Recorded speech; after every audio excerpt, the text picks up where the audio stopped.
জন্মগত সমস্যা, যেটা না না কোনো সমস্যা বলিনি, কিন্তু আমার একটা প্রশ্ন আপনার কাছে রয়েছে। না না সমস্যা বলিনি, এই যে আপনি বলছেন যে একটা সমস্যা বলিনি, আপনি যেভাবে ভাবেন 70 বছরের একজন মানুষ এইভাবে ভাবে না। হ্যাঁ ঠিক, আপনার হাতে যে ফোনটা আছে আজ থেকে 40 বছর আগে এই ফোনটা ছিল না। আমার প্রশ্ন হচ্ছে যে বা যারা এই পোস্টারগুলো লিখেছে কম বয়সী হলেও তারা তো যাদবপুর বিশ্ববিদ্যালয়ের ছাত্র, সেটা অন্য কোনো বিশ্ববিদ্যালয়ে কেন ঘটে না? যাদবপুর বিশ্ববিদ্যালয়ে কেন আজাদ কাশ্মীর পোস্টারটা লেখা হলো? আবার আপনি একটু আগে এক প্রশ্ন করেছেন, আপনি আর বাংলা ওই কারণের জন্য এটা বলা হচ্ছে, বুঝেছেন? যে এই কারণে বলা হচ্ছে আপনারা হিন্দু মুসলমান ছাড়া এই চ্যানেলের কোনো কাজ নেই, মানুষকে ডিভাইড করতে হবে। এত আন্দোলন হচ্ছে, তার মূল কথা হচ্ছে গণতন্ত্র থাকবে কি থাকবে না, পশ্চিমবাংলার কলেজগুলোতে নির্বাচন হবে কি হবে না, এটা হচ্ছে মূল ব্যাপার।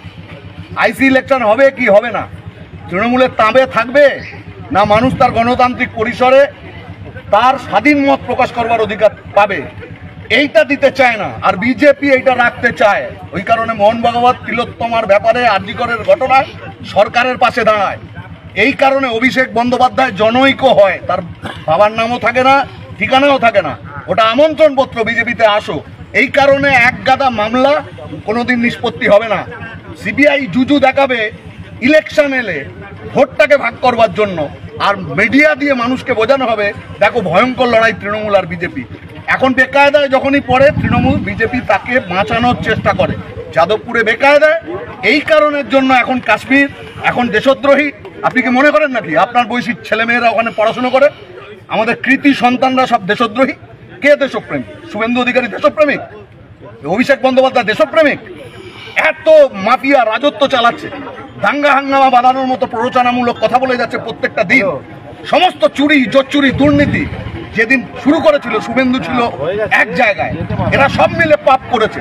আজকে কেউ মমতাকে দোষী সাব্যস্ত করবার পরে জেল খেটে বেরিয়ে এসে আজকে মমতা বন্দ্যোপাধ্যায় গুণগান গাইছে, আর কেউ বিজেপিতে গিয়ে মমতা বন্দ্যোপাধ্যায়ের গভর্নমেন্টকে ঠেকানোর দায়িত্ব নিয়েছে।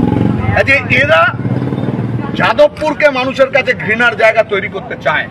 এরা যাদবপুর কেন তৃণমূল বাকিটা যেমন আধিপত্য তৈরি করতে পেরেছে, দমিয়ে দিতে পেরেছে, যাদবপুরকে দমাতে পারছে না কেন, এই আক্ষেপ তার থেকে এইগুলো করা হয়েছে। এটা ম্যানুফ্যাকচার্ড। ওখানে যে বিভাজনের সুর তোলা হচ্ছে, চেষ্টা করা হচ্ছে, দেশদ্রোহিতার তকমা দেওয়ার চেষ্টা করা হচ্ছে, এগুলো শাসক দুই দলকে সাহায্য করবার মতো আমার ধারণায় এটাও হয়তো কোনোভাবে তৈরি করা হয়েছে যাতে যাদবপুরের মূল আন্দোলন থেকে মানুষের দৃষ্টি ঘুরিয়ে দেওয়া যায়।